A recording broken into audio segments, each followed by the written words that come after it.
merci déjà pour l'invitation et puis je suis ravie d'être là. Donc je suis pas à Brest, mais mais en tout cas le cœur y est. Je suis pas très loin, je suis à côté de Nantes, à Saint-Nazaire. Donc j'ai prévu une petite présentation et pour me présenter rapidement et ensuite on va rentrer dans le vif du sujet. Donc en fait, le sujet aujourd'hui, c'est l'ergonomie des interfaces. Donc je vais vous présenter un petit peu ce que c'est en quelques mots. Et puis ensuite, on va se concentrer vraiment sur les critères d'ergonomie. Parce que du coup, j'ai voulu vraiment axer sur le côté pratique et mise en place très rapide en fait. C'est ce que j'avais envie de partager avec vous. Et à l'intérieur, j'ai aussi intégré quelques notions de psychologie cognitive pour pouvoir un peu vous ayez des connaissances là-dessus et justifier en fait aussi ces critères qui sont bien faits et toujours d'actualité. Et donc, je crois qu'après, il y a la session de questions-réponses à la fin pour échanger là-dessus. Alors, je vais commencer par me présenter rapidement. Donc je m'appelle Carole Lémé. Je fais du conseil, de la facilitation et de la formation en design thinking et en expérience utilisateur, donc en UX. Je pense que si vous êtes aujourd'hui ici, c'est que vous avez un petit peu quelques notions de ce que c'est. Donc je vais passer un peu rapidement là-dessus. Mais moi, en fait, mon travail, c'est plus orienté sur tout ce qui est pas forcément conception d'interface, même si là, je vais parler de ça, parce que c'est une compétence que j'ai, mais que je laisse un peu de côté, mais vraiment plus tout ce qui est sur la stratégie côté client, donc savoir un petit peu quels services ils vont mettre en place, et tout ça en faisant de la recherche utilisateur, donc en creusant un petit peu avec leurs clients pour que ce soit cohérent et qu'ils aient des services adaptés à leur clientèle, mais également adaptés à leur entreprise. Alors, mon parcours, j'ai essayé de le résumer comme ça. Donc, j'ai vu qu'il y avait quelqu'un qui était de Toulouse. Moi, j'ai fait mon master en psychologie ergonomie donc à Toulouse. J'ai vécu 20 ans là-bas. Et puis ensuite, je suis partie sur Paris pour commencer à travailler. Donc, c'était en 2009. Et j'ai découpé mon parcours en 3 parties parce qu'il y a une partie qui est vraiment plus orientée recherche utilisateur. Donc là, j'ai passé 3 ans en fait chez Orange où je faisais des études pour les utilisateurs pour plein de projets qui sortaient chez Orange. Donc vraiment concentré vraiment sur les utilisateurs. Et ensuite, j'ai voulu ajouter à mes compétences la partie conception, parce que c'est des choses que j'avais fait en master, mais que j'avais pas beaucoup appliqué en fait dans des projets. Donc là, je suis partie en prestation à la SNCF et puis ensuite j'ai fait 3 entreprises, 3 agences, DGTL, UX République et Accence, où là, comme j'étais consultante, enfin j'ai toujours été consultante, je travaillais sur beaucoup de services différents, mais vraiment voilà, toujours de la conception, plutôt pour des grands comptes, parce que c'est des agences très orientées grands comptes. Donc voilà, et ça j'ai fait ça à peu près pendant 3 ans aussi, donc j'ai passé 6 ans sur Paris, et ensuite je suis allée m'installer du côté de Nantes, donc à Saint-Nazaire, où du coup je me suis mis en indépendante pour vraiment axer mon parcours sur des choses qui m'intéressaient plus, comme je vous l'ai dit tout à l'heure, plus sur tout ce qui est formation, tout ce qui est stratégie, recherche utilisateur également, psychologie, facilitation d'ateliers, voilà, c'est vraiment ça qui m'intéresse, et c'est là-dessus que j'ai axé mon parcours en tout cas depuis 2016. Et donc, ça m'intéressait. Alors, c'est compliqué parce que quand vous êtes super nombreux, j'ai pas pu prévoir un super icebreaker, voilà, comme j'aime bien en faire quand on est en atelier. Mais j'ai prévu en tout cas un petit Menti, je ne sais pas si vous connaissez, je voulais vous le partager dans le chat. C'est un petit questionnaire en ligne. Enfin, c'est pas un questionnaire, mais c'est une question pour savoir un peu d'où vous venez. Donc, vous pourrez répondre en live. Et en fait, après, ça va s'afficher ici, directement. Vous voyez, tac. C'est super rigolo, je trouve ça super ludique. Donc, comme ça permet de voir un peu d'où vous venez. Donc, c'est assez rigolo.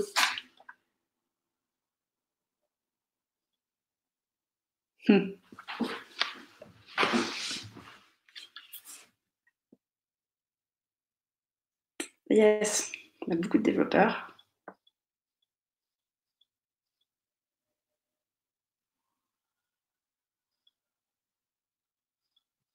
Je sais pas combien on est. 81. Ok, il y a 52 réponses.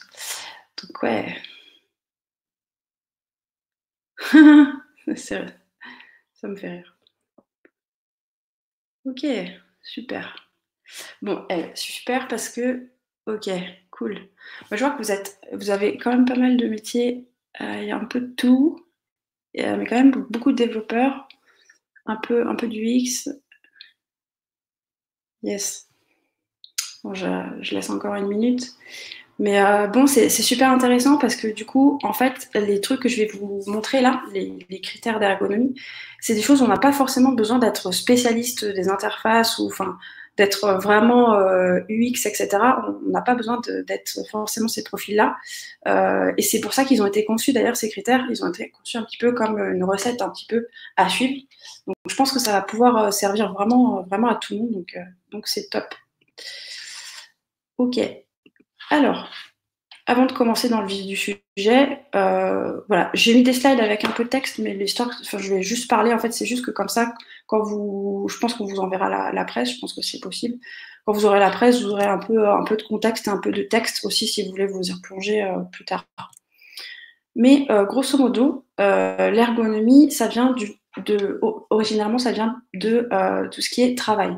Donc en fait, moi, pour résumer très simplement ce que c'est, je dis que c'est c'est l'amélioration des conditions de travail en fait. Donc c'est une méthode, comme l'UX aussi, c'est une méthode qui est centrée sur l'utilisateur. Donc conception centrée utilisateur ou centrée sur l'utilisateur. Voilà, je pense que ça permet de résumer un petit peu ce que c'est. Voilà, si on rencontre quelqu'un dans un cocktail ou quelque chose comme ça, on peut très facilement expliquer son métier comme ça. Moi, en tout cas, c'est les études que j'ai fait. J'ai fait des études d'ergonomie. Donc, au début, quand on me demandait quel était mon travail, j'expliquais ça comme ça et les gens comprenaient très bien. Surtout qu'à l'époque, le terme n'était pas connu. Maintenant, c'est plus répandu, mais... Et donc ça, je trouvais ça intéressant aussi de vous montrer ça au niveau de la réflexion qu'il peut y avoir derrière. C'est que avant, même encore maintenant, on trouve ça encore pas mal dans les entreprises, c'est qu'on avait une approche technocentrée. Donc c'est-à-dire qu'on travaillait d'abord sur la technique et ensuite on allait le vendre à des personnes. Et pour ça, on allait mettre en place des techniques de marketing, etc., pour mettre ça en place, pour pouvoir le vendre à des personnes et à cibler les personnes et ensuite pouvoir le vendre. Là, l'ergonomie, l'UX, etc., c'est des méthodes qui sont anthropocentrées. Donc en fait, c'est l'inverse. C'est qu'on va plutôt partir des besoins des gens pour ensuite trouver une solution technique qui pourrait leur convenir. Donc en fait, c'est juste une logique inversée. Je trouvais ça intéressant de le rappeler. Et ça permet aussi d'éviter ce genre de truc. Peut-être que vous avez déjà vu passer cette image. J'ai pas pu mettre la source parce que je sais pas, j'ai vu beaucoup passer sur Internet. Mais je la trouve très drôle et très parlante en fait. C'est que du coup, il ne faut pas aussi se concentrer forcément sur son ressenti et son point de vue à soi. Il faut aussi toujours penser au point de vue utilisateur. C'est pour ça que c'est des méthodes qui sont centrées sur l'utilisateur. En ergonomie, il y a aussi des choses auxquelles il faut faire attention. C'est qu'il faut qu'on conçoive quelque chose, en tout cas qui soit utile, qui soit utilisable, efficace, non dangereuse, ça paraît peut-être évident, mais pas forcément, parce que quand on est, par exemple, en train de travailler dans une usine ou des choses comme ça, avec des machines un peu dangereuses, etc., c'est des choses auxquelles il faut penser, qui donnent de la satisfaction et parfaitement intégrées dans un écosystème. Ça, c'est moi qui l'ai rajouté aussi, parce que du coup, il faut penser à tout. C'est-à-dire que si vous mettez en place juste un outil, par exemple un logiciel, mais que vous n'avez pas pensé à ce qu'il va y avoir derrière, la logistique, etc., du coup, il peut y avoir des problèmes dans l'engrenage. C'est-à-dire que si je prends l'exemple d'un site e-commerce, je mets en place un site e-commerce, ok, comment je gère mes livraisons, comment je vais faire pour stocker les produits, etc. Ça, c'est des choses qu'il faut prendre en compte et qui vont aussi se répercuter sur votre interface. Et autre point, dernier point que je voulais voir avec vous, c'est aussi tout ce qui est en fait la méthode. Donc, c'est plutôt une méthode qui est itérative. Alors après, en fonction des entreprises, on peut avoir aussi des méthodes plutôt sérielles ou cycle en V, je pense que vous connaissez. Mais en tout cas, ce qui est recommandé, c'est plutôt une méthode itérative. Après, en fonction des projets, on est des fois obligé de s'adapter aux contraintes de l'entreprise. Et du coup, alors je ne sais pas comment je vais faire pour faire ça, parce que je n'ai pas l'impression que je puisse avoir le chat en même temps. Mais je vous avais prévu un petit quiz un peu rigolo sur des problèmes d'ergonomie qui se verraient sur des copies d'écran ou des choses que j'ai trouvées.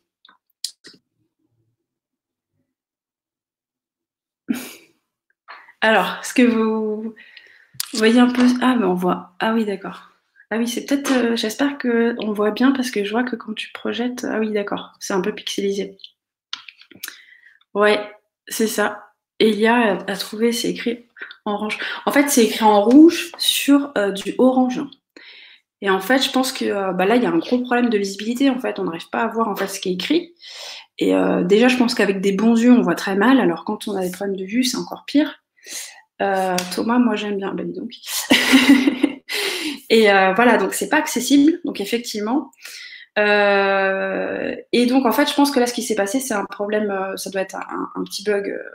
Un petit bug. Je pense qu'ils ont dû se dire tous les messages d'erreur seront en rouge. Et là, pour ce message-là en particulier, ils l'ont collé sur un fond orange. Ils n'ont peut-être pas dû changer le code. Enfin, j'imagine que c'est ce qui s'est passé, mais j'ai pas forcément la réponse là-dessus. Ok, merci. On peut passer à la suivante, peut-être. Je pense que celle-là va vous faire bien rire. Voilà. Donc voilà, on n'est pas que sur l'interface. Ouais, elle est bien. On peut aussi avoir ça sur différents supports. Hein. Voilà, oui, un problème de mise en page. Donc, effectivement, donc là, il y a un problème de hiérarchie, exactement. Hiérarchie des titres. Donc, en fait, on a un énorme titre qui a l'air de surplomber toute la page. Et en fait, il n'y a pas vraiment de regroupement, en fait. C'est-à-dire que le carré du bas, avec le cas choisir à Macron et puis les 6 visages, devrait être vraiment un peu à part et plus espacé, avec un titre un peu plus... voilà. Et là, en fait, on a l'impression que le titre va surplomber l'ensemble. En fait, ce qu'il faut, en fait, le gros titre, en fait, est juste pour les 2 lignes qui sont en dessous. Mais voilà, je me demande, voilà, je pense que c'est voulu aussi. Hein, je pense que là, mais bon, je trouve la réponse rigolote. On peut passer à la suite. Tac, ok. Donc là, il y a un petit problème aussi.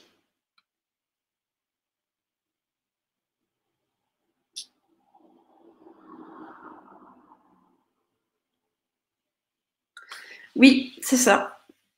Il y a en fait en bas, à droite, vous avez le chatbot là, le petit visage de la dame là, qui est par-dessus le CTA principal, donc le bouton majeur en fait qui est ajouté au panier. Donc en fait on a un conflit entre le chatbot et le bouton principal qui est ajouté au panier. Donc c'est problématique parce que du coup la personne ne peut pas cliquer correctement dessus. Ok. Alors celui-là.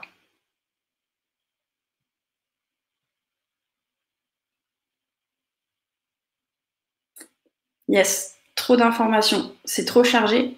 En fait, on a beaucoup trop d'informations, c'est-à-dire et en plus, on a des informations qui se ressemblent un peu trop.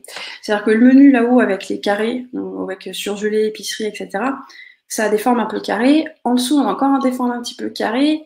Ensuite, on a dessous une espèce de gros bandeau orange avec plusieurs boutons qui se ressemblent, on ne sait pas où cliquer. Donc, il y a trop d'informations, il y a aussi trop de boutons.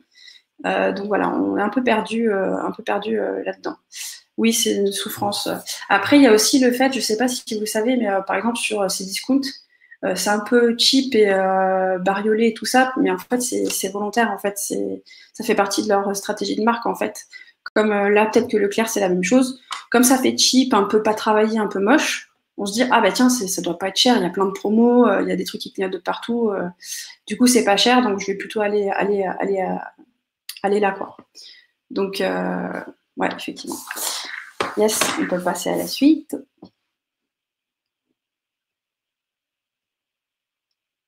J'ai changé un peu des écrans. Donc là, c'est un truc c'est dans une douche, hein, je précise.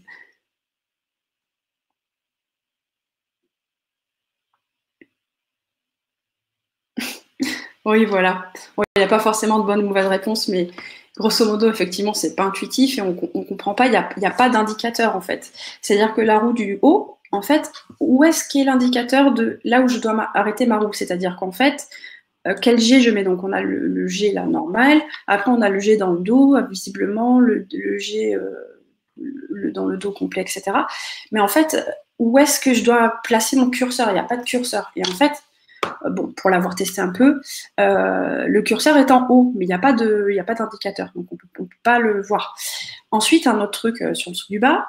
Donc en fait, le truc du bas, le levier, l'espèce de truc qui sort là, vers en haut, c'est le truc pour la pression de l'eau. Et après, le tout petit truc devant là, rouge, bleu, vous l'avez compris, je pense, c'est pour régler la température. Sauf que, encore le bitonio là qui sort, c'est maniable. Mais sincèrement, enfin moi, c'est une photo que j'ai prise moi, donc j'ai testé la douche. Et je peux vous dire que le truc pour régler la température, quand on a les mains savonneuses, c'est juste parfait. Parce que ça agrippe pas du tout et du coup, on galère. Donc ça, visiblement, je pense qu'ils n'ont jamais fait test utilisateur. Donc voilà, ça c'est pour vous montrer aussi que des fois, il y a peut-être des gens qui veulent innovants, etc. Donc c'est bien de vouloir innover et tout. Mais à un moment donné, il faut quand même se confronter à la réalité et tester les choses. Donc ouais, même le manuel, voilà, même si on a le manuel, clairement, il y a des problèmes de préhension de la manette, quoi. Ok, on peut passer à la suite. Et là, c'est le dernier. Donc là, je recontextualise un peu parce que c'est peut-être pas très clair, mais la page de gauche, en fait, c'est quand j'arrive sur le site de la RATP, j'arrive là-dessus, donc c'est la page d'accueil. Et ensuite, si je clique sur l'un des onglets, page horaire, je tombe sur la page horaire, et donc c'est la capture d'écran qui est sur la droite. Et donc là, il y a un truc. Ouais, on dirait qu'on n'est pas sur le même site, et du coup, il y a un truc qui nous montre ça, qui va dans ce sens. Le menu, ouais. Effectivement, le menu, regardez sur la version de gauche, il est en bas. Ils ont fait remonter le moteur de recherche au-dessus du menu. Et après, quand je change de page, le menu revient à une place plus classique. Donc c'est marrant parce que j'ai eu un petit débat là-dessus avec des étudiants, justement, où ils me disaient, mais peut-être qu'en fait, ils ont mis sur la page d'accueil le moteur de recherche exprès en haut parce que c'était ce que les personnes recherchaient en premier lieu. Donc je trouvais ça intéressant, oui, pourquoi pas. Sauf que là, on a un problème, en fait, c'est que c'est pas homogène entre les deux. C'est-à-dire qu'un coup, quand je vais arriver sur le site, je vais me dire, bah tiens, j'ai le menu qui est en bas, sachant qu'en plus, il n'est pas que en bas, parce qu'après, quand je scrolle, là c'est vrai que je n'ai pas montré, mais quand je scrolle sur la page d'accueil, il y a encore plein d'autres trucs en bas. Et le site est encore comme ça, vous pouvez aller voir si vous voulez. Je suis allée voir la semaine dernière. Et donc, du coup, on manque de repères, en fait. Un coup, on va avoir le repère du menu en bas, un coup, il va être en haut, etc. Donc, en fait, l'utilisateur risque d'être perdu parce que tout change de place et tout bouge, en fait. Donc, ça c'est un problème d'homogénéité. On va en reparler tout à l'heure. Ok, merci beaucoup, Flora, pour le partage. Je vais vous repartager mon écran, du coup. Hop, est-ce que ça marche? Vous voyez mon écran? Et on te voit toi là. Ah ok. Ah oui d'accord, j'ai recliqué dessus. Ok, ça c'est. Ah oui ok, c'est bon. Touc. Ok, donc on en était là. Hop. Ok, bon j'espère que ça vous a réveillé un petit peu. Donc voilà, donc, tout ça pour vous dire, donc le rappel c'est effectivement là, je ne vais pas vous faire une présentation sur ce que c'est l'ergonomie et tout, parce qu'il y a plein de trucs à dire, c'est vraiment une démarche plus globale où il y a plein de choses à dire. Vraiment, là, ce que je me suis dit, en général, ce que les gens recherchent en ergonomie, en tout cas pour des formats courts, c'est plus des choses pratiques qu'on peut mettre en application rapidement, et c'est ce que j'ai voulu viser avec les critères d'ergonomie. Donc ça c'est juste un rappel, mais grosso modo, les critères sur lesquels je vais me concentrer, il y en a plusieurs. C'est les critères de Bastien Escapin, c'est les plus connus. Ils ont été faits en 93, donc ça peut paraître un peu ancien, surtout pour des interfaces qui évoluent extrêmement vite. Sauf que vous allez voir, en fait, c'est tellement temporel que ça s'applique très très bien encore aujourd'hui. Et déjà, si vous avez ces bases-là, franchement, c'est déjà énorme, quoi. Donc là, j'ai fait une petite slide récap sur les critères d'ergonomie, mais ce que je vous propose, c'est qu'on passe directement à la suite pour vous montrer un petit peu ce que c'est. Je vous ai mis aussi à la fin de la présentation des ressources je me suis pas mal inspirée du site d'Usabilis, qui est une agence en fait parisienne, qui a d'ailleurs, ils ont d'ailleurs écrit un livre. Je vous ai mis aussi la référence à la fin. Donc des fois, vous verrez aussi des exemples que j'ai pris de leur site. et du coup, je me suis pas mal inspirée de ça parce que je trouve qu'ils ont des articles qui sont très, très détaillés et qui pourront vous donner vraiment, vraiment beaucoup plus de détails que ce que je vous expliquais là. Là, c'est juste que j'ai alterné du coup les critères et puis de temps en temps un petit peu de psycho. Donc le premier critère d'ergonomie, c'est le guidage. Donc en fait, l'idée, c'est que l'utilisateur, il faut qu'il sache où aller. Et donc après, dans chaque critère, des fois, il y a aussi des sous-critères. Donc là, on est dans guidage, incitation. Donc en fait, il faut qu'on dise à l'utilisateur qu'il faut qu'il soit incité à aller quelque part. Donc par exemple, sur la copie d'écran de gauche, on a un peu trop de boutons en fait, de call to action. On a 2 boutons verts là qui sont visibles, on a un chatbot, on a encore un autre bouton ici, on a 2 numéros de téléphone, enfin voilà. Donc encore là j'ai pris Cdiscount, mais sincèrement des fois il est 10 fois pire que ça, le Cdiscount. Là il était plutôt propre. Mais voilà, donc il y a beaucoup d'informations, donc du coup on sait pas trop où aller. Donc ça incite pas forcément l'utilisateur à aller à un endroit précis. Par contre, sur l'autre exemple, on a en fait tout simplement des champs qui sont assez visibles et un bouton recherché. Donc l'utilisateur sait très bien où est-ce qu'il doit aller. Il a une promesse claire qui est on sait de quoi ça parle. On est là pour louer une voiture, on sait de quoi ça parle. Sur le site de Cdiscount, on a une offre de gaz. Moi, clairement, j'irais pas sur Cdiscount acheter du gaz, mais bon. Voilà, donc ça c'était pour vous montrer quelque chose. Et ça peut faire référence à quelque chose. Donc je vous ai prévu une petite vidéo très courte. J'espère que ça va bien marcher avec ma connexion. Je vous propose ça. Après, je vous explique ce qui est caché derrière. Hop. Tac. Est-ce que ça va? Vous voyez bien la vidéo?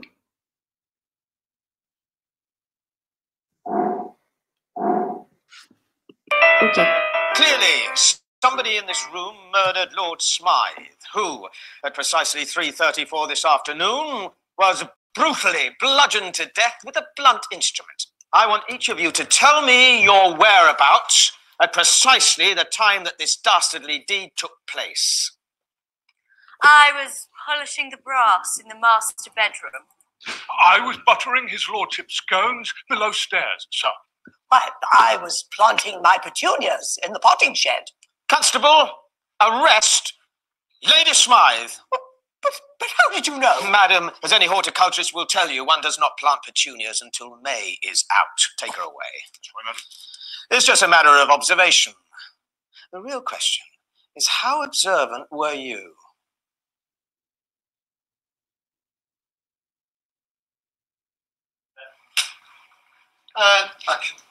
Clearly, somebody in this room murdered Lord Smythe, who, at precisely 3:34 this afternoon, was brutally bludgeoned to death with a blunt instrument. I want each of you to tell me your whereabouts at precisely the time that this dastardly deed took place. I was polishing the brass in the master bedroom. I was buttering his lordship's scones below stairs, sir. Why, I was planting my petunias in the potting shed. Constable, arrest Lady Smythe.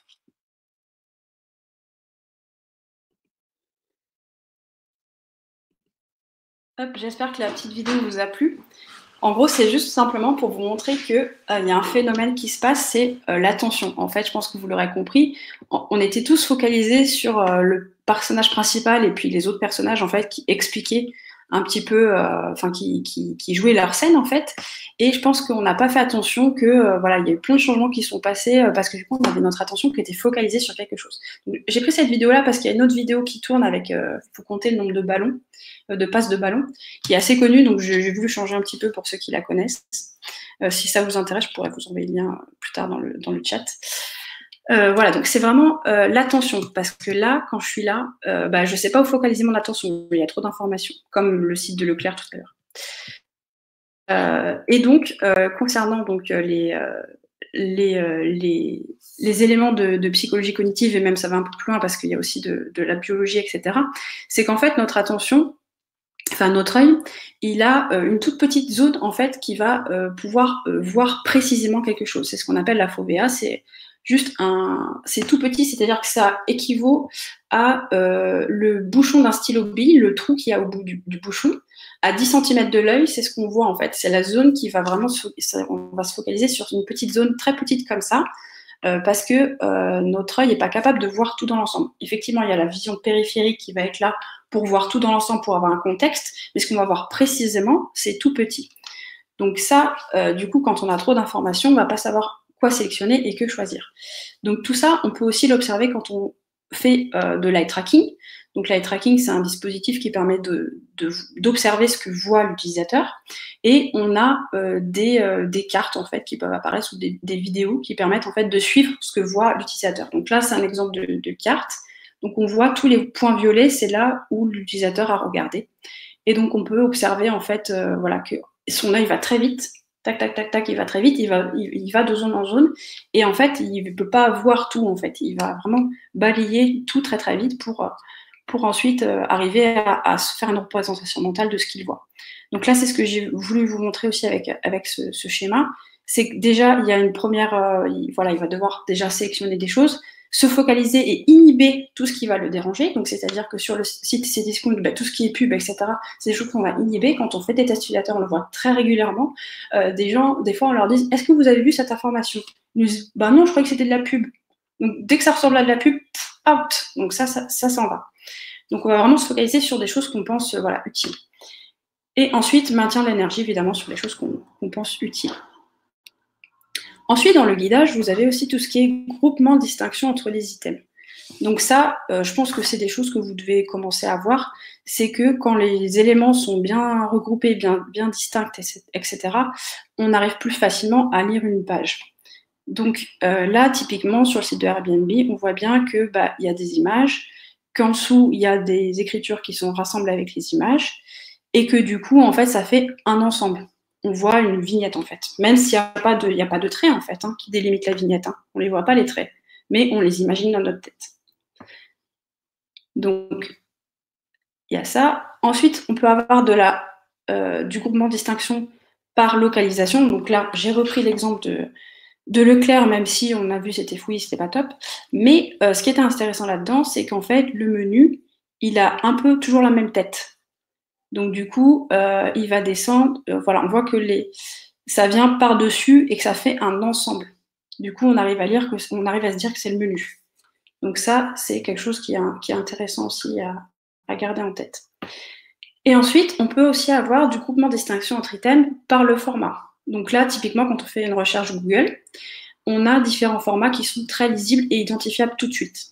Donc on a les formats vidéo, on a les questions, on a, ça doit être voilà, recherche associée, et ensuite des résultats. Donc là, on voit que comme là, c'est une vignette avec le petit signe play dessus, donc on voit que c'est des vidéos très très facilement. Tout ça, ça vient d'où? En fait, ça vient de tout ce qui est Gestalt théorie. Peut-être que vous avez déjà entendu ce terme-là, c'est la loi de la forme. Et du coup, pareil, je vous propose une très courte vidéo. Après, j'arrête avec les vidéos, mais je trouve que ça parle très bien. Plus facilement. When looking at this, what's the first thing you see? Oops. Or do you see handlebars, pedals, spokes, tires, brakes, a seat, and a frame? If you're human, I'm guessing you saw a bike. This idea that we make sense of things by seeing a whole rather than the individual parts is called Gestalt psychology, and its principles are especially important for designers in creating complete and compelling visuals. Because of psychologists Max Wertheimer, Kurt Koffka, and Wolfgang Kohler, Gestalt theory can be broken down into 6 design principles. Figure ground. The thought that when we look at a scene, we separate objects so that some are the focus, or figure, and others are the background. Similarity. The notion that we place objects with similar characteristics in a group. These characteristics can include color, size, font, shape, texture, and more. Proximity. The belief that we group together objects that are close to each other. Closure. The idea that our minds close objects that are not necessarily together or complete in order to create a whole. Continuity. The theory that we continue to follow objects that are visually aligned until they are interrupted. Order, the belief that alignment and symmetry are attractive and essential elements of design. When Gestalt principles are ignored, designs tend to look out of place or incomplete, forcing our eyes to focus on little inconsistencies rather than the greater whole. You may not know exactly what seems off, but you will feel something is out of place. The best designs, unintentionally, make the world feel a little less chaotic.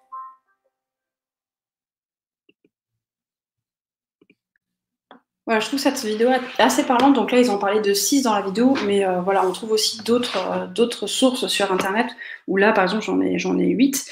Mais l'idée, c'est vraiment voilà, d'arriver à faire des rassemblements. Et en fait, c'est automatique, en fait. C'est des automatismes qui se font dans notre tête. Et le fait de les rassembler, ça permet de clarifier la lecture pour l'utilisateur. Dans le guidage, il y a tout ce qui est aussi feedback. Donc en fait, l'utilisateur a besoin de savoir très rapidement s'il a fait une action ou pas. Là, par exemple, sur l'iPhone, du coup, on peut avoir un feedback de vibration et également visuel avec la touche qui se grossit, en fait. Là, pareil, pour le rollover, je pense que vous connaissez, c'est assez classique, mais quand l'utilisateur va passer la souris sur un élément, on va pouvoir lui indiquer, là c'est avec du changement de couleur et puis le changement de la tête de la souris, qu'il va pouvoir cliquer sur l'élément. Donc voilà, ça c'est très important aussi que l'utilisateur sache qu'il a bien fait une action ou qu'il va pouvoir faire une action. Je regarde si vous êtes toujours là et que ça marche bien. Ok. 10h36. Ouais, bon, ça va. Je vérifie parce que vu que ma connexion n'est pas top. Donc, un autre truc, dans ça, on l'a vu tout à l'heure avec le cas de la SNCF, avec le fond orange et l'écriture rouge. Donc, c'est la lisibilité. Donc, la lisibilité, donc là, j'avais vu ça sur le site de l'équipe. Donc, clairement, j'avais fait le test. Le gris clair, là, sur le blanc, c'est pas lisible, en fait. Donc, pour faire les tests, je vous ai mis un petit logiciel, là, Contrast Ratio. Il y en a plein d'autres. Hein. Je vous ai mis celui-là, mais il y en a plein. Qui est très facile à utiliser. Il suffit simplement, vous voyez, de remplir les codes couleurs, en fait, pour chaque. Donc là, par exemple, c'est le fond qui est blanc. Et puis là, si je mets une autre couleur, voilà. Voilà. Donc là, tac, on sait que c'est accessible. Il passe, c'est vert. Et si c'est pas bon, de toute façon, si je fais ça, voilà, c'est pas bon du tout. Donc là, il passe pas, il est rouge. Donc hyper simple. Et ça permet de vérifier justement si mes textes sont lisibles ou pas, quoi. Et pourquoi ça? Bah, je pense que, enfin, vous l'avez dit tout à l'heure en fait dans le chat, c'est tout ce qui est accessibilité. Donc l'accessibilité, et pas que d'ailleurs, parce qu'il y a aussi, même quand on voit très bien, des fois on peut avoir des problèmes pour lire des choses qui sont, quand on voit, enfin je vois des fois pas mal de logos, enfin de charts qui sont avec du jaune et du blanc. Bah, du jaune sur du blanc, on n'arrive pas à lire si c'est du texte. Donc voilà, c'est des choses à éviter. Donc là, je vous ai mis, je pense que vous connaissez, c'est le test pour les daltoniens. Donc en fait, les daltoniens n'arrivent pas à lire certains chiffres qui sont sur ces ronds. Là, vous avez un exemple de ce que voient les daltoniens en fonction du daltonisme qu'ils ont. Donc voilà, pour le petit drapeau là, de toutes les couleurs, là, c'est une vision d'une personne qui n'est pas atteinte de daltonisme. Et ensuite, vous avez différentes déclinaisons en fonction du daltonisme. Donc voilà, ça peut c'est tout ça pour vous dire qu'en fait, donc il y a l'accessibilité aussi avec les contrastes. Donc il n'y a pas assez de contrastes, du coup on n'arrive pas à lire, on n'arrive pas à voir, etc. Et après, vous avez aussi les couleurs. Si vous vous dites, bah, de toute façon, c'est noté en rouge, donc de toute façon, la personne arrivera très bien à voir que c'est une erreur, parce que c'est rouge. Bah, pas forcément, il faut aussi mettre du texte. Parce que du coup, si la personne est daltonienne, bah, elle va pas voir que c'est du rouge, elle va voir que c'est du gris. Donc elle va se dire, bah, c'est gris comme le reste de la page, je ne vais pas forcément voir que c'est une erreur. Donc il faut penser à ça. Je ne sais pas qu'une, j'ai mis 2 fois le logiciel, mais au mieux de 2 fois qu'une. Donc ça, c'est tout ce qui est guidage. Donc vous voyez, dans le guidage, il y a quand même un bon gros truc. Après, c'est le plus gros, donc c'est là où il y a plus d'informations à avoir. Ensuite, vous avez tout ce qui est charge de travail.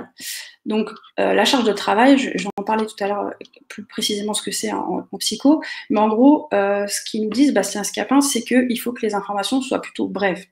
C'est-à-dire que, je pense que vous le savez, mais les gens, quand ils sont sur Internet, ils lisent pas, sauf si c'est un article ou quelque chose de précis. Mais si on est sur un site Internet, on veut des points clairs, on veut des bullet points ou des pictos qui nous disent il y a ça, ça, ça, mais on ne va pas s'amuser à lire toute une page pour savoir de quoi ça parle. Et du coup, voilà, je vous ai pris un exemple voilà, de site Internet où il y a beaucoup de texte, il n'y a pas beaucoup de visuels, etc. Donc l'utilisateur ne va pas forcément lire. Et ensuite, donc, assez classique, Google, c'est assez simple. Voilà, on a juste un champ, 2 boutons, et puis ça suffit, quoi. Ensuite, on a aussi la concision aussi. Par exemple, là, vous avez, Lusalis avait pris les exemples des messages d'erreur. Donc, je trouve que c'est assez parlant, ça marche bien, parce qu'en fait, sur le côté gauche, en fait, il y avait un message d'erreur assez long. En fait, la personne devait tout lire, traiter l'information, et qu'il y avait beaucoup de choses à traiter de la part de l'utilisateur. En fait, c'était à l'utilisateur de faire l'effort, et c'est pas le système informatique qui a fait l'effort. Contrairement au côté droit, en fait, là, c'est le système informatique qui a fait l'effort, parce qu'en fait, il y avait juste à cocher en fait ce qui était bon ou pas bon, en fait, avec le mot de passe. Donc, c'est-à-dire tout ce qui était bon, c'était coché en vert. Et ensuite, tout ce qui n'est pas bon, c'est indiqué. Bon, là, effectivement, on a du rouge, mais comme on a de la coche sur le côté, je me dis ça peut peut-être plus passer pour les daltoniens. Mais en tout cas, sur le fonctionnement comme ça, de dire ça c'est bon, ça c'est bon, ça c'est pas bon, etc., que ce soit le logiciel qui le fasse, ça c'est une bonne façon de procéder. Ensuite, sur la charge de travail, il y a aussi les actions minimales, c'est-à-dire qu'on ne va pas demander à l'utilisateur de faire des actions inutiles. Par exemple, avant, enfin même encore maintenant, on a des logiciels, on doit enregistrer ce qu'on fait. Je suis sur un document Word, il faut que j'enregistre sans cesse ce que je fais. Typiquement, quand on est en train de travailler sur Google Slides, par exemple, ou sur quelque chose qui est en ligne, en général, on ne va pas demander à l'utilisateur d'enregistrer systématiquement ce qu'il fait. On va le faire à sa place. Comme ça, il n'a pas à faire cette action qui est un peu, qui vient de surcharger, qui vient de se dire, toutes les 10 minutes, il faut que je pense à enregistrer, etc. Moi, je sais que j'avais un TOC avant, c'était le contrôle-S systématique et un peu trop, un peu trop impulsif. Mais du coup, voilà. Et je pense que de faciliter la vie de l'utilisateur comme ça, en évitant qu'il fasse des actions pénibles, ça peut lui faciliter la vie. Ensuite, il y a aussi tout ce qui est densité informationnelle. Donc ça, je vais vous en parler un peu plus dans le détail aussi après. Donc là, typiquement, c'est les menus. Donc dans les menus, quand il y a trop d'entrées, au bout d'un moment, l'utilisateur est perdu en fait. Donc là, par exemple, le site de Kerastase, vous avez vous avez quand même type de produit, résultat, gamme, découvrir. Mais dans gamme, on a une liste, je ne sais pas combien elle fait, mais 15 items, assez longue. Du coup, il va devoir retenir tous les noms des produits, enfin des gammes, etc. Donc, il y a trop d'informations. Si on prend, à contrario, Petit Bateau, eux, ils ont fait des sous-catégories ici, vêtements, sous-vêtements, mais à l'intérieur, il n'y a pas beaucoup de choses. Donc, du coup, l'utilisateur, il sait plus facilement là où il doit aller et il n'a pas forcément à retenir tout ce qu'il y a dans le menu pour se dire, OK, alors dans le menu, il y a tout ça, OK, il faut que j'aille là maintenant. Donc là, c'est beaucoup plus facile de savoir où il faut aller pour trouver l'information. Donc ça, les menus, c'est assez récurrent. Enfin, maintenant, on le voit moins, mais en tout cas, c'est important d'y penser. Donc en fait, pourquoi tout ça? La charge de travail, donc il y a, je pense que vous l'avez peut-être entendu, ce terme-là, en psychologie, il y a quelque chose qui s'appelle la surcharge cognitive. C'est qu'en fait, on a trop d'informations à traiter. Pourquoi en fait on a ça? Parce qu'en fait, là, c'est un modèle plutôt simplifié, mais ce qu'il y a à retenir qui est important, c'est qu'on a différents types de mémoire. On a une mémoire à long terme, donc c'est là où on va stocker toutes les informations qu'on a sur nos connaissances de la vie, de plein de choses, sur toutes les connaissances qu'on a de faire des choses, par exemple apprendre à faire du vélo, etc., sur tous nos souvenirs, donc toute notre vie, donc, etc. Donc ça, il y a différents types de mémoire. Je ne vais pas forcément rentrer dans le détail de ça, mais en tout cas, ça, c'est la mémoire à long terme. Donc c'est là où on stocke toutes ces informations-là. Et elle est illimitée, elle est immense. Et à côté de ça, on a la mémoire à court terme qui, elle, est très limitée. Donc en fait, c'est la mémoire qui va nous permettre de stocker des informations de manière très courte pour traiter l'information. on l'appelle aussi mémoire de travail. Donc c'est là où on va travailler là-dedans. Donc c'est-à-dire que par exemple, si je vous demande une opération un peu compliquée qui serait, je vais vous demander une division hyper compliquée et en même temps, je vais vous demander de retenir une liste de mots et de la citer à l'envers. Et là, vous dites, pouf, c'est impossible. Parce que vous êtes obligé de faire appel à votre mémoire à court terme pour faire cet exercice-là. Parce que du coup, ça va faire appel à des choses que vous avez dans votre mémoire à long terme. Donc la mémoire à long terme, ça va être comment je fais pour faire une division. Donc ça, vous allez aller chercher des trucs dans votre mémoire à long terme pour savoir comment on fait une division et aller faire votre petite tambouille dans la mémoire à court terme. Vous allez aussi aller chercher dans votre mémoire à long terme des informations sur les mots que vous allez devoir mémoriser. Vous allez, c'est pas des mots qui sortent de nulle part. Si je vous dis oiseau, vous avez dans votre tête l'image d'un oiseau. Donc vous allez aussi le raccrocher à des choses. Donc voilà. Et tout ça pour vous dire que cette mémoire-là, elle est limitée. Donc plus vous en mettez et plus vous mettez d'informations pour l'utilisateur, plus il va être surchargé. Et en fait, il ne pourra pas traiter l'information parce qu'il aura trop de trucs à gérer. Donc c'est ça que je voulais vous expliquer. Et que du coup, il y a aussi d'autres choses. C'est que en plus, quand on doit retenir des choses, on retient à peu près 7 items à la fois. Donc si par exemple vous demandez à une personne de retenir une liste de mots, elle va plutôt en retenir à peu près 7, plus ou moins 2 après. Mais tout ça pour revenir au menu. Par exemple, là, alors là, je suis d'accord, enfin, sur iHerb, il y a trop d'infos, il y a trop d'entrées. Mais ce que je trouvais intéressant là-dedans, c'est qu'ils ont quand même essayé de les regrouper en catégories pour essayer de limiter justement le nombre d'entrées. Donc, c'est pas un bon exemple, mais je voulais juste montrer la structure, en fait, de comment c'est fait. Ça permet déjà de cibler plus facilement là où on veut aller. Au lieu d'aller voir barre nutritionnelle, barre protéinée, etc., je vais directement voir barre, je vais voir, ah, ça m'intéresse pas. Et si ça m'intéresse, je vais rentrer dans le détail. Autre chose aussi, comme on a beaucoup d'informations à retenir des fois, qu'on a peut-être des listes un peu longues, il y a aussi des choses qu'on va retenir plus facilement. C'est des choses qui sont, principe de primauté et récence. Primauté, en fait, on va retenir tout ce qui est au début, en fait. Primauté, c'est, je sais pas si ça se dit primeur, enfin tout ce qui est au début d'une liste, en fait. Et ensuite, récence, parce que c'est le plus récent. Donc, en fait, on va retenir aussi tout ce qui est à la fin d'une liste. Donc, typiquement, si je vois tout ça, là, il y a trop d'informations, donc je vais être surchargée. Mais je vais plus facilement retenir ce qu'il y a au début. Pâtisserie, bah, c'est sympa. En plus, et avec le thé. Ouais, ils ont fait exprès. Et du coup, en fait, c'est les informations qu'on va retenir plus facilement. Donc, si vous avez des informations à mettre qui sont plus importantes, si vous avez une liste un peu plus longue, essayez de les mettre au début ou à la fin. Alors ça, c'était tout ce qui était charge de travail. Maintenant, vous avez tout ce qui est contrôle explicite.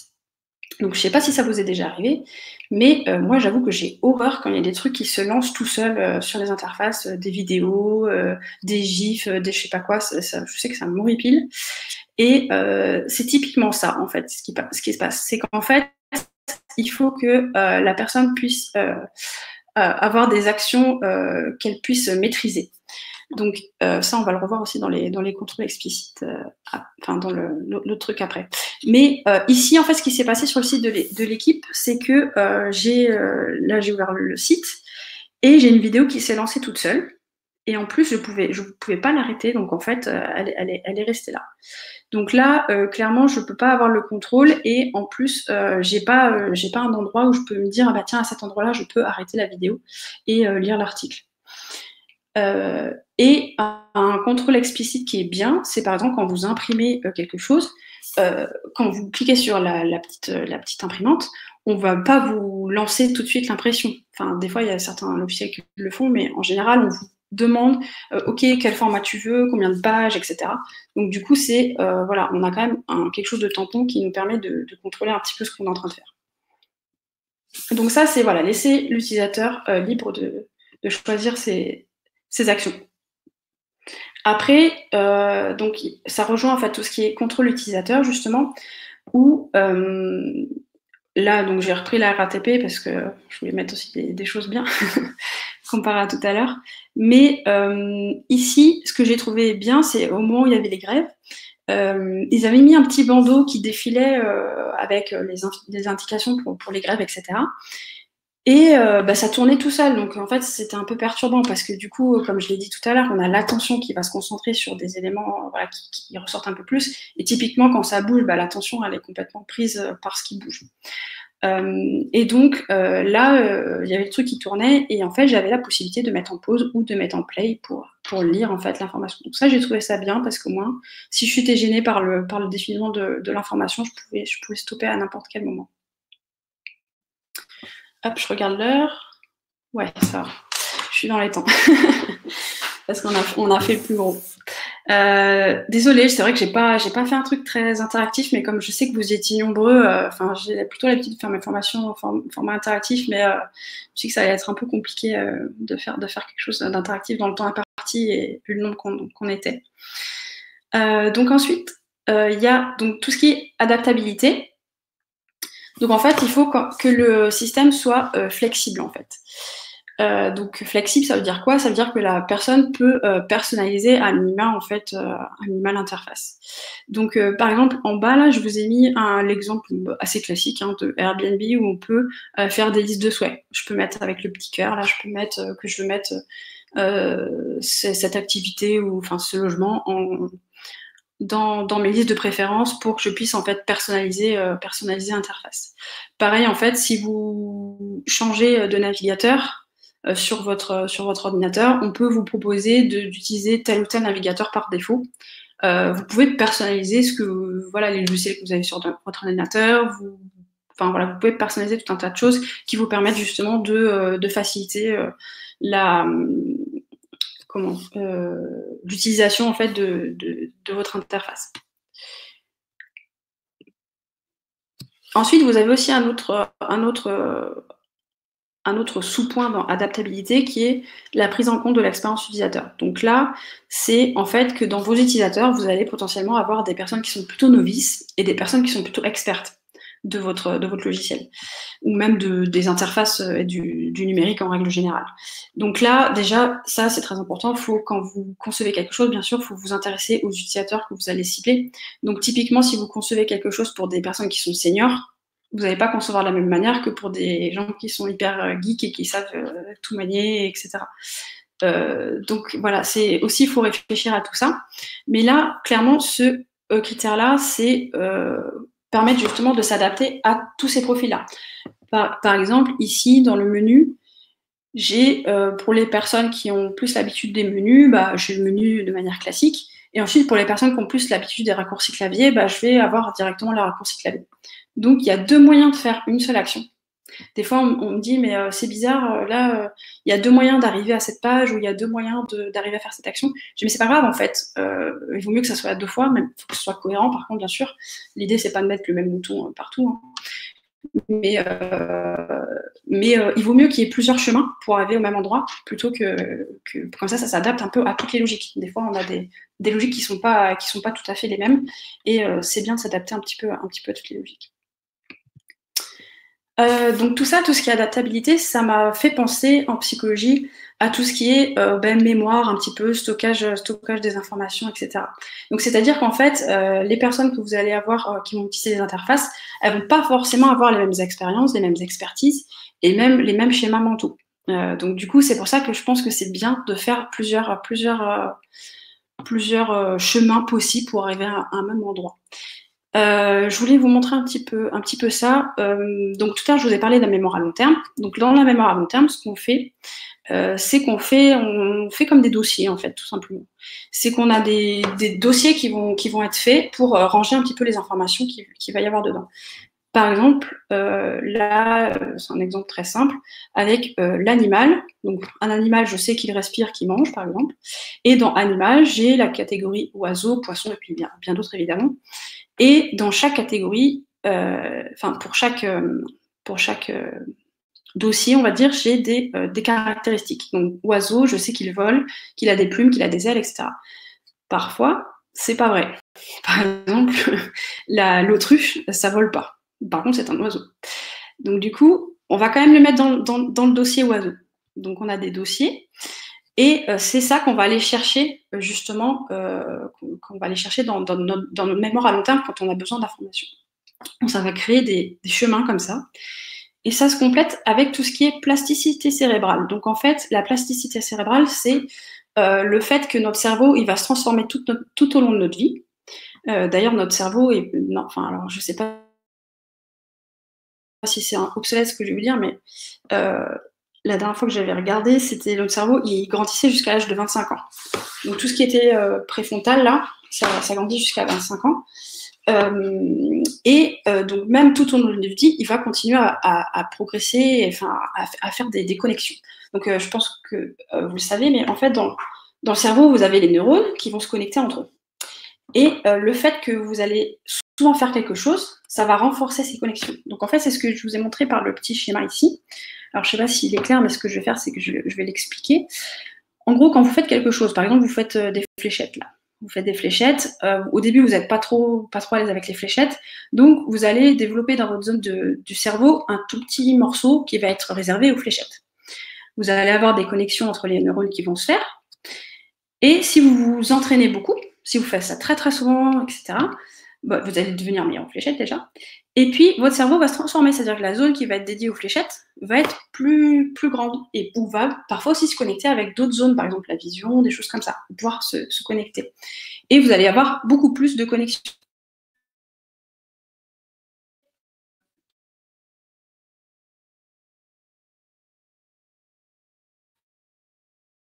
Tout est lié, en fait. C'est-à-dire que les connexions que vous allez faire et les autoroutes, si vous voulez, c'est comme si au départ, vous avez juste un petit chemin. Et puis au fur et à mesure que vous allez l'emprunter, bah, le chemin il va s'agrandir, vous allez enlever l'herbe, etc. Et puis à la fin, limite, ça va devenir une autoroute. C'est un peu de la même manière, quoi.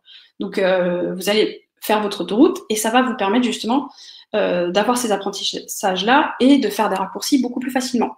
Et c'est ce qui se passe ici, en fait. À force d'utiliser les interfaces, vous allez faire des raccourcis. Vous allez vous dire, c'est toujours la même chose. De toute façon, le CTRL-S, c'est toujours sauvegardé. Donc, je prends l'autoroute CTRL-S, quoi. Donc, c'est ça aussi que vous allez devoir avoir en tête quand vous concevez des interfaces, c'est qu'il y a des automatismes qui se créent. Mais attention, parce que des fois, vous avez aussi des biais cognitifs qui viennent justement entacher tout ça. C'est-à-dire que, en fait, des fois, on va créer trop de stéréotypes. C'est comme j'ai dit tout à l'heure avec l'oiseau, c'est que je me dis, bah, ok, je vois une autruche, bah forcément, elle vole en fait, parce que c'est un oiseau. Sauf que, bah non. Donc, du coup, il y a des biais cognitifs qui se font. Donc là, c'est les disponibilités. C'est le fait de justement créer des stéréotypes. Je vous ai mis d'ailleurs des éléments sur les biais cognitifs, si ça vous intéresse. Il y en a quand même 250. Je vous avoue que je ne les connais pas par cœur. J'en connais largement pas 250. Mais si ça vous intéresse, il y a plein de choses sur le sujet. Je vous ai même mis un raccourci vers un article de Stéphanie Walter et Laurence Wagner, qui est toutes les deux ont fait les cartes. La carte que je vous ai montrée juste avant est issue de leur travail. Des cartes justement sur les biais cognitifs qui sont téléchargeables, imprimables gratuitement. Donc, ça, vous avez le lien juste en bas. Donc voilà, tout ça pour faire attention aussi aux biais cognitifs. Ensuite, on a presque fini. Il y a tout ce qui est gestion des erreurs. Donc là, l'utilisateur, moins il fait d'erreurs, plus il est content. Et si à chaque fois, par exemple, si vous lui demandez de mettre son mot de passe, d'inventer un mot de passe, et qu'à chaque fois vous lui dites non, c'est pas bon, il manque une lettre, non, c'est pas bon, etc. Et que là vous faites ça 15 fois, au bout d'un moment, l'utilisateur il s'en va et hop, il est énervé, et c'est pas possible. Donc ça, c'est gestion des erreurs, c'est hyper important. Et donc, je vous ai pris en exemple Amazon. Alors là, je vais faire un petit aparté aussi là-dessus, qui a mis en place un joli dark pattern. Donc, un dark pattern, qu'est-ce que c'est? C'est en fait, c'est profiter de tout ce que je vous montre, voilà, de tous les biais cognitifs, tous les fonctionnements du cerveau humain, etc., tous les trucs d'ergonomie, tout, pour justement avoir des bénéfices au niveau de l'entreprise, mais qui sont contre-productifs pour l'utilisateur. Donc, clairement, j'étais en train de faire une commande et donc je vais pour passer à la livraison et puis payer, etc. Machin. Et je sais que sur Amazon, tout le temps, le gros bouton jaune, c'est le bouton sur lequel il faut que je clique à chaque fois. Je le sais, c'est un automatisme. Je l'ai fait, comme je vous dis, autoroute. Donc j'y vais. Mais sauf qu'en fait, là, je regarde, je fais, oh, c'est bizarre. S'inscrire livraison en un jour ouvré. Je me dis, oulala, c'est bizarre. Et puis, je regarde en dessous, payer 3,99 € par mois, jusque machin. Et puis ensuite, c'est encore plus cher, c'est 6 € par mois. Et en fait, ils ont utilisé ces automatismes que les utilisateurs ont pour justement qu'ils payent ce service alors que personne n'avait demandé ça. Et en fait, le vrai lien sur lequel il fallait cliquer si on voulait pas s'abonner à Amazon Prime, c'était le lien bleu en fait qu'on voit un petit peu sur la gauche là. Continuer sans les avantages de livraison Amazon Prime. Donc ça, évidemment, je pense que vous l'aurez compris, c'est pas un truc que je conseille de faire. Là, Amazon, ils s'en foutent parce que bon, ils sont un peu leaders sur le marché et puis voilà. Mais clairement, ça nuit terriblement à l'image de marque, hein, donc je vous déconseille bien sûr de faire ça. Donc là, ça ne protège pas contre les erreurs, au contraire, ça va engendrer des erreurs. Et d'ailleurs, après, ils avaient beaucoup d'appels à la hotline pour justement rectifier le tir. Par contre, une bonne pratique, c'est quand par exemple je suis sur un logiciel et puis que je quitte mon logiciel, que j'ai pas enregistré, et il me dit « Ah, attention, tu n'as pas enregistré, sauvegarde bien tes informations. » Ou pas, si tu n'as pas envie. Mais en tout cas, il me propose justement d'éviter que je me dise « Ah mince, j'ai fermé, j'ai pas sauvegardé, j'ai tout perdu. » Donc, protection contre les erreurs. Et ensuite, bien sûr, quand on fait des erreurs, il y a aussi la qualité des messages d'erreur. Donc évidemment, quelque chose d'incompréhensible avec un langage hyper technique, etc., c'est plutôt à proscrire. Et essayez de guider aussi vos utilisateurs quand ils font une erreur, si par exemple ça vient de leur fait.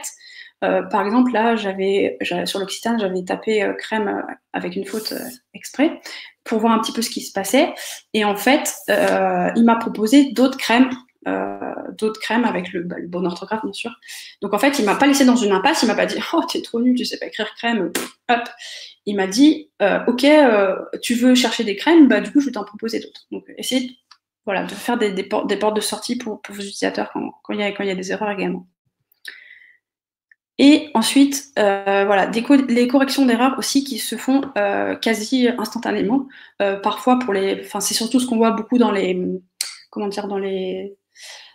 formulaires, en fait. Dans tout ce qui est formulaire, en fait, on voit beaucoup ça, c'est-à-dire que au lieu comme l'exemple là, ce qu'on voit bad, là, try again, et puis en plus après on a la liste comme ça des erreurs en fait qui est énorme et en fait qui va justement demander à l'utilisateur un effort cognitif, donc surcharge cognitive, pour retrouver où est-ce qu'il a fait l'erreur, machin, etc. Ça se fait plus. Hein. Il faut lui indiquer à l'endroit précis où est-ce qu'il a fait l'erreur avec un indicateur. Donc là on a la couleur plus le libellé, donc là c'est bon, c'est accessible. Et ensuite, homogénéité, cohérence. Donc ça, je pense que c'est assez classique, ça paraît assez évident, mais je pense que c'est bien de le rappeler. Donc, il faut, voilà. Donc là, j'avais pris encore le truc de la RTP. Là, j'avais mis... Un coup, on avait un moteur de recherche bleu, voilà, avec des informations comme ça. Un coup, on avait un moteur de recherche blanc avec un bouton vert. Du coup, c'était pas homogène. Enfin, clairement, un coup, on a les boutons blancs, un coup, on a les boutons verts. Du coup, ça ne permet pas à l'utilisateur d'avoir des automatismes et d'utiliser son autoroute, en fait. Il peut pas, justement, avoir un apprentissage qui va se dire, ah, ok, sur le site de la RATP, je sais que toujours les boutons les plus importants, c'est les verts. Là, il peut pas parce que ça change d'un coup sur l'autre. Donc, ce que je peux vous conseiller, c'est l'image que j'ai prise là sur la droite. Ça, c'est un travail qu'on avait fait avec un collègue, Tristan. Et en fait, lui, il avait conçu tout un design système, en fait. Donc, c'est en fait dire, les boutons, ils ont toujours la même tête, les libellés, ils ont toujours la même tête, ils se déclinent comme ça, comme ça, comme ça, et en fait, ça permet justement d'avoir quelque chose d'homogène. Donc ça s'adapte pas forcément à tous les cas, mais si vous pouvez le mettre en place quand le cas s'y prête, c'est bien de pouvoir travailler comme ça. En tout cas, ça garantit une homogénéité maximale. Et ensuite, il y a tout ce qui est signifiance des codes et dénomination. Donc là, il faut que l'utilisateur sache quel langage vous parlez. Si vous parlez votre langage à vous, de votre entreprise, avec vos abréviations, vos machins et tout, l'utilisateur, il ne comprend pas, donc vous allez le perdre. Donc là, en fait, vous avez par exemple un message, en fait, où vous devez répondre bout ou PR. Et vous disiez quoi, bout ou PR, je comprends pas. Bon, évidemment, si vous creusez un peu, vous dites bout, ça doit être boutique, et PR, ça doit être point relais. Mais bon, il faut quand même réfléchir. Et puis pareil, la SNCF, merci d'insérer votre billet format ISO positionné à gauche de la forme de compostage. Billet format ISO, je pense qu'à part les gens de la SNCF, personne ne sait ce que c'est. Donc là, typiquement, c'est aussi des choses à éviter. Et du coup, je vous ai mis d'autres exemples, une petite anecdote là-dessus. Donc, il y a des choses qui sont à peu près automatisées. La disquette, voilà, c'est rentré dans les mœurs, on va dire. Mais, enfin voilà, donc ça peut encore passer. Il y a encore des gens qui n'ont jamais utilisé le logiciel, bah, ça peut être un peu compliqué pour eux. Et là, je voulais vous raconter cette petite anecdote. Donc, l'écran du milieu, en fait, il y a un moment, donc c'était pas cet écran-là spécifiquement, mais ça marche très bien pour vous expliquer l'anecdote. C'était au début, quand je travaillais chez Orange, on devait faire des tests utilisateurs avec des personnes seniors qui n'étaient pas du tout habituées au smartphone, à tout ça. Et en fait, du coup, on avait un certain nombre de tâches à leur donner. Et puis donc, à un moment donné, je leur demandais, est-ce que vous pourriez appeler ce numéro? Donc en fait, j'avais mis sur un post-it le numéro de téléphone qu'ils devaient appeler. Et puis, ils avaient le smartphone dans les mains, ils devaient appeler le numéro. Et donc, il y en avait qui arrivaient, d'autres qui arrivaient moins bien. Voilà, c'était un peu, ça dépendait des personnes. Mais il y a un moment donné, un monsieur qui m'a dit, il a regardé le bouton orange là qui est en bas. Il m'a dit, mais qu'est-ce que c'est ce truc? C'est une grappe de raisin. Et alors là, du coup, c'est pour vous dire qu'en fait, les pictos, c'est pas clair pour tout le monde en fait. C'est que nous, on est là-dedans, on est un peu, voilà, on a l'habitude d'utiliser ça au jour le jour, mais en fait, c'est pas le cas de tout le monde. Donc, vous mettez un téléphone comme ça entre les mains de quelqu'un qui sait pas qu'en fait, c'est le bouton qui permet d'ouvrir le clavier de numérotation de téléphone. Ben, en fait, il peut pas le deviner. Pareil pour le burger menu, s'il n'y a pas de titre ou quelque chose pour expliquer ce que c'est, des personnes qui sont novices, elles vont pas savoir ce que c'est. Elles vont dire, c'est quoi ces 3 traits? Je sais pas ce que c'est. Enfin, donc, maintenant, c'est un peu plus rentré dans les habitudes. Mais je pense que c'est important que les pictos ils soient toujours accompagnés d'un titre, enfin de quelque chose. Là, ça ne coûte pas grand-chose de mettre menu sous le burger, en fait, enfin ça c'est 4 lettres. Donc je pense que ça peut vraiment éviter justement à ces personnes-là de se sentir encore plus exclues, parce qu'il y a vraiment une fracture aussi numérique qui existe. Il y a des gens qui sont exclus de tout ça et qui ne peuvent pas comprendre en fait ce qui se passe et utiliser ces logiciels-là. Donc voilà, ça c'était une petite parenthèse là-dessus. Et le dernier, compatibilité. Donc là, en fait, il faut que le système aide l'utilisateur dans la réalisation de sa tâche, ça c'est pas évident. Mais voilà, c'est vraiment de parler le langage, etc. En gros, c'est faire en sorte que le système soit le plus adapté. Donc par exemple, comme je disais tout à l'heure, si le système c'est pour les seniors, il faut que ce soit adapté pour les seniors. On va pas faire du tout on va pas faire un Snapchat ou un truc comme ça. Voilà, il faut quand même que ce soit vraiment adapté. Et pour ça, je pense que le meilleur moyen, c'est vraiment de rencontrer les utilisateurs. Donc, de faire de la recherche utilisateur si vous en avez les moyens. Donc, par des entretiens, des observations. Voilà, il y a plein de méthodes qui existent. Déjà, si vous faites des tests utilisateurs, ça va vous permettre aussi de voir les problèmes récurrents et de prendre conscience des choses.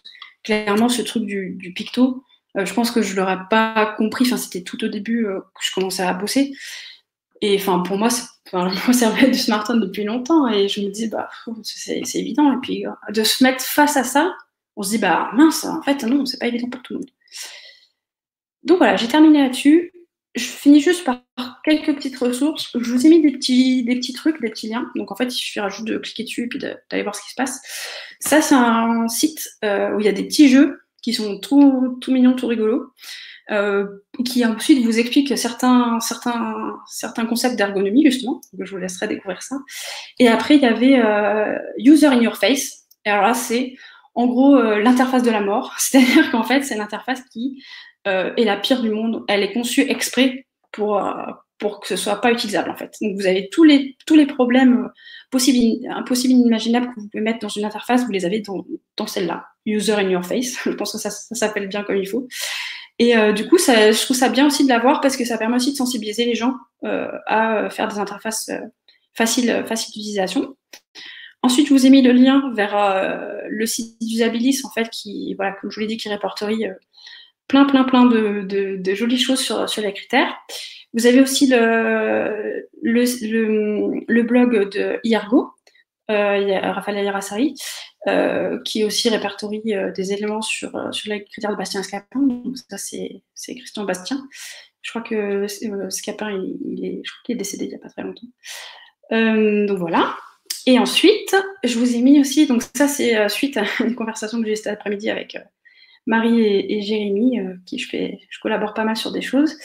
Et je vous ai mis 3 livres qui me paraissaient intéressants. Donc ça, c'est le livre qui a été écrit par des personnes disabilistes. Enfin, je ne travaille plus forcément. Jean-François Nogier, oui, il travaille toujours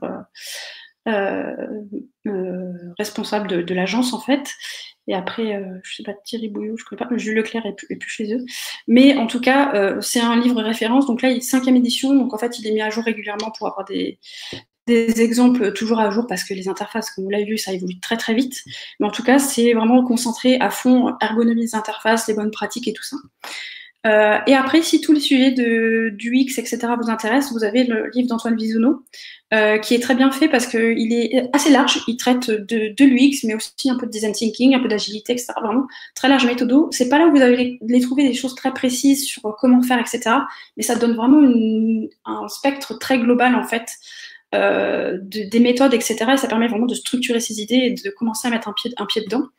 Et ensuite, vous avez, je pense que si vous vous intéressez aux méthodes UX, vous connaissez certainement celui-ci, de Karine Lallemand et Guillaume Grenier. Donc en fait, c'est un peu le livre référence, la grosse Bible, en fait. C'est un livre qui est énorme.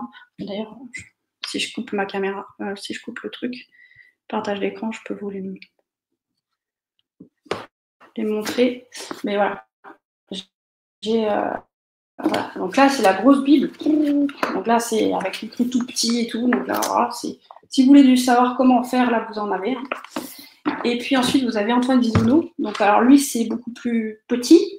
Et c'est très image. Il y a un peu de texte, mais c'est très gros. Et vous avez aussi beaucoup de schémas. Donc c'est vraiment pour structurer. Hein. Et tous les dessins sont de lui en plus. C'est Antoine qui a fait tout le dessin. Donc top. Voilà. Et j'ai terminé. Et j'ai beaucoup parlé.